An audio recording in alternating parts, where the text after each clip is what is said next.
ఈ పొలం మీద అని చెప్పేసి ఒకరైతే కామెంట్ పెట్టారు. మొన్న ఎల్బీ నగర్ వెళ్ళిన వీడియోలో నేను ఈ పొలం చూపిస్తే దీనికైతే ఇప్పుడు ఆన్సర్ ఇస్తానండి.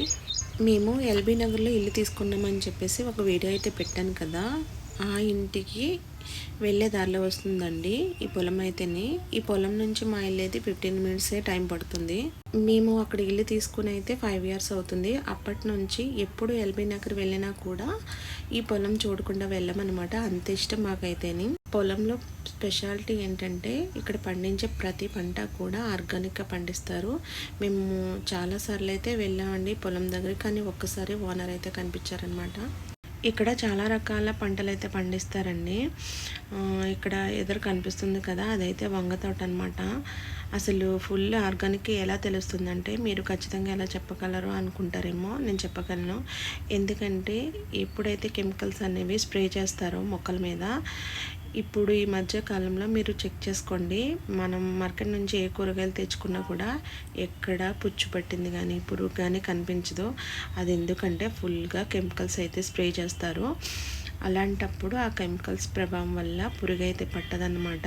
అంటే పురుగు తినని పదార్థాలను అయితే మనం తెచ్చుకుని తింటున్నాం అన్నమాట. ఇప్పుడు నేను ఇది కెమికల్స్ లేకుండా పండిస్తున్నారని ఎలా చెప్పగలనంటే, ఇక్కడున్న వంగ చెట్లకి ఉన్న కాయల్లో ఒక 100 కాయలు కాస్త 50 కాయలు అయితే పుచ్చులు ఉన్నాయన్నమాట. ఇంతలా పండిస్తున్నారు ఈయన. అక్కడ వర్క్ చేసే వాళ్ళు కూడా చెప్తారనమాట. వాళ్ళు ఎడ్యుకేటెడ్ కాదండి పాపం, వాళ్ళు నిజాలు అయితే చెప్పేస్తారు. ఈయనకి చాలాసార్లు చెప్పామమ్మా మందు స్ప్రే చేయమని, చెయ్యరు, అందువల్లే ఇలా పంటలు అయితే పురుగులు పట్టేసి పాడైపోతున్నాయి అనేసి చెప్తారనమాట. ఆయన ఉద్దేశం అయితే వీళ్ళకి తెలియదు కదండి. ఆయన అయితే ఈ పొలాన్ని అయితే వాళ్ళ ఫ్యామిలీ కోసం పంటలు పండించుకుందామని చెప్పేసి తీసుకున్నారంట. ఇంకా ఏమైందంటే చాలా ఇయర్స్ నుంచి వీళ్ళు ఇలానే చేయడం వల్ల, అంటే ప్రకృతి వ్యవసాయం చేయడం వల్ల ఏమైందంటే ఎక్కువ ఉత్పత్తి అయితే వస్తుందన్నమాట. అక్కడ దగ్గరలో ఉన్న వాళ్ళందరూ ఆ పొలానికి వెళ్ళి కూరగాయలు అయితే తెచ్చుకుంటూ ఉంటారు.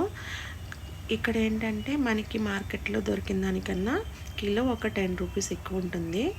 అయినా కూడా పర్వాలేదండి, అసలు సూపర్గా ఉంటాయి. మేము వెళ్ళిన ప్రతిసారి అయితే ఇక్కడ నుంచి కూరగాయలు తెచ్చుకుంటాం అన్నమాట. నేనైతే ఈసారి బెండకాయలు, వంకాయలు, ఇంకా తెల్ల గల్జేరాకు అయితే తెచ్చుకున్నానండి. తెల్ల గల్జేరాకు అయితే పొలంలో వచ్చిందనమాట కలుపు మొక్కలాగా. వాళ్ళు ఏమన్నారంటే తీసుకోమా, నీకు నచ్చినంత, ఏమి మనీ వద్దు అని చెప్పారు. సర్లే అని తీసుకున్నాను అనమాట. ఇవి బెండకాయలు అండి, చూడండి అదే కెమికల్ స్ప్రే చేసినవి అయితే అసలు పచ్చగా ఉండి పెద్ద పెద్ద చెట్లు అయిపోతాయి.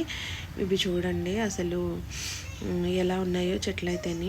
ఇంకోటి ఏంటంటే కిలో వంకాయలు 40 రూపీస్, బెండకాయలు వచ్చేసి కిలో 50 రూపీసే తీసుకున్నారండి. చాలా రీజనబుల్ కదా. అదే సిటీలో అయితే ఇవి చాలా ఎక్కువ కాస్టే ఉంటాయి. ఇప్పుడు అర్థమైపోయింది అనుకుంటా ఇది ఎవరి పొలము.